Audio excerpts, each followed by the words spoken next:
perishable things. Do you understand that silver and gold is perishable? You understand if you gain the world and lose your soul, that you don't have anything? I want you to understand that he didn't redeem you that way. He redeemed you with his blood. And his blood paid the price to get us out of the pawn shop. Remember I said Adam put us in the pawn shop. Well, Jesus Christ came with his blood. He got us out of the pawn shop, and he put us in a position now where we can do the same things that he did. What did he do? What did he do? Well, I'll tell you what. He laid hands on the sick, cast out demons.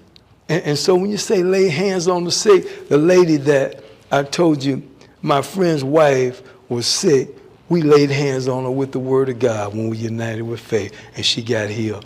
When the enemy comes, you're supposed to speak to him. You're supposed to speak to the enemy. Don't let the enemy come. You're supposed to say, look, no weapon formed against me gonna prosper. No foul tongue shall prevail. I condemn it right now in the name of Jesus. I promise the enemy got to turn around and go back the other way. When you were redeemed back to Christ, back to God through Christ's blood, there's no price that could be paid for that.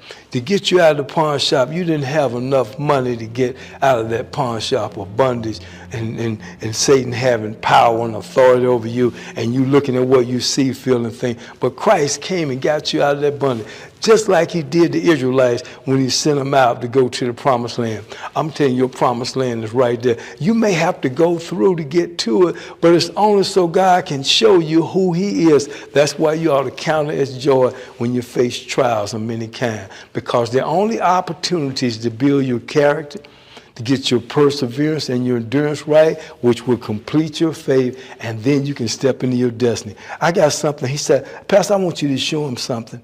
I want you to show him something that a lot of people are not really conscious of. I want them to know who they are. And boy, this is awesome. Revelation 19th chapter, verse 16. And it says this, and I'm going to read it out Amplified. And on his robe and on his thigh, he has a name inscribed, King of Kings, Lord of Lords. Now when you think about that, he's the king, right?